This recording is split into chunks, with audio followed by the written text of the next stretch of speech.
नमस्कार, आप देख रहे हैं कंटाप न्यूज और मैं हूं आपके साथ अनन्या मिश्रा। बांग्लादेश में लगातार एक के बाद एक हिंदुओं पर अत्याचार हो रहा है। वहां की सरकार आंखों पर पट्टी बांधकर और मौन धारण करके बैठी हुई। यूनुस सरकार की तरफ से एक बार भी कोई ऐसा कड़ा एक्शन नहीं लिया गया, जिसके बाद से वहां के जो युवा हैं, जो उग्रवादी हैं, जो प्रदर्शनकारी हैं, उनको कंट्रोल किया जाए। लगातार एक के बाद एक हिंदुओं पर अत्याचार हो रहे हैं। हिंदू महिलाओं के साथ, हिंदू पुरुषों के साथ, हिंदू परिवारों के साथ अत्याचार हो रहा है। लेकिन वहां की सरकार जीते जी वहां के लोगों के मौत के घाट जिस तरह से वहां के लोग उतार रहे हैं, वो आंखों से अपने देख रही है और बड़ी बड़ी बातें बस बेवजह की कर रही है। सिर्फ और सिर्फ हिंदुओं पर वहां पर अत्याचार किया जा रहा है। दरअसल ये पूरी कहानी आपको हम बताएंगे कि एक बार फिर से कैसे ये घटना घटित हुई है। लेकिन उससे पहले आपको बताते चले कि खोकन चंद्र नाम के युवक को फिर से मारने की कोशिश की गई है, लेकिन वो अपनी जान बचा के इस वक्त सुरक्षित है। आप ये पहले पूरा मामला जानिए कि बांग्लादेश में हिंसा कैसे शुरू हुई, इसकी शुरुआत कैसे हुई। तो सबसे पहले आपको बताते चले कि शेख हसीना का जब तख्ता पलट हुआ, उसके बाद से हिंदुओं पर अत्याचार होने वहां पे शुरू हो गया। उसके बाद से अब जाकर अभी फिलहाल बीते कुछ दिनों पहले उस्मान हादी, एक छात्र नेता की हत्या हो जाती है, जो शेख हसीना का तख्ता पलट करवाने में सबसे ज्यादा मुख्य भूमिका निभाया। जब शेख हसीना का तख्ता पलट हो गया, वो लौटकर भारत भागकर वापस आ गए। उसके बाद से उसे एक मसीहा के रूप में वहां के युवा देखने लगे। अब उस्मान हादी की मौत बीते कुछ दिनों पहले हो जाती है। उसके बाद से एक के बाद एक हिंदू लोगों पर अत्याचार वहां पर ज्यादा बढ़ जाता है। वहां पर सबसे पहले एक युवक को निर्वस्त्र करके पेड़ से बांधकर और उसे जिंदा जलाया जाता है। उसके बाद से एक एक करके कई लोगों को मौत के घाट उतारा जाता है। और बीते 31 दिसंबर को, साल के आखिरी दिन में, खोकन चंद्र नाम के एक शख्स का जान लेने की पूरी कोशिश वहां के प्रदर्शनकारियों ने किया। दरअसल आपको बताते चले कि खोकन चंद्र एक व्यापारी हैं।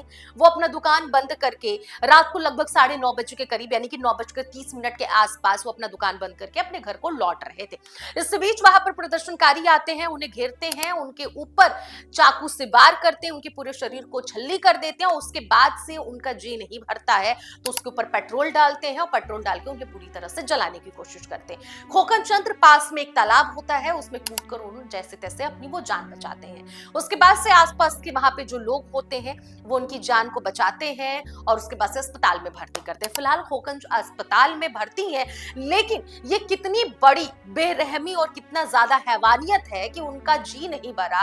खोकन चंद्र पे पहले चाकू से वार करते हैं, फिर पेट्रोल डालते हैं, फिर उन्हें आग लगाने की कोशिश करते हैं। पहले चाकू से वार करने के बाद से जी नहीं भरता है तो उन्हें जिंदा जलाने की कोशिश की जाती है।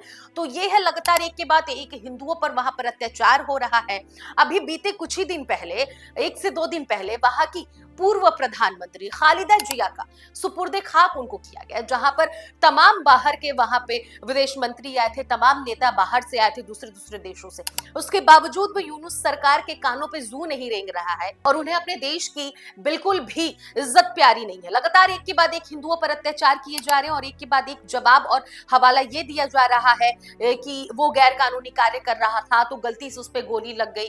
तमाम उदाहरण देकर यूनुस सरकार और वहां के जो जेंजी है, वहां के जो प्रदर्शनकारी है, वहां का जो शासन और प्रशासन है, खुद को बचा रहा है। लेकिन हिंदुओं पर जो अत्याचार है वो थमने का नाम नहीं ले रहा है। बीते कुछ दिनों पहले हिंदू मोहल्ले में, जहां पर हिंदुओं के 2-4 घर हैं, उसको बाहर से बंद करके और उस पर पेट्रोल डीजल डालकर, घर में इंसान सो रहा है पूरे परिवार के साथ, और उसके बाद से वहां आग लगाया जाता है।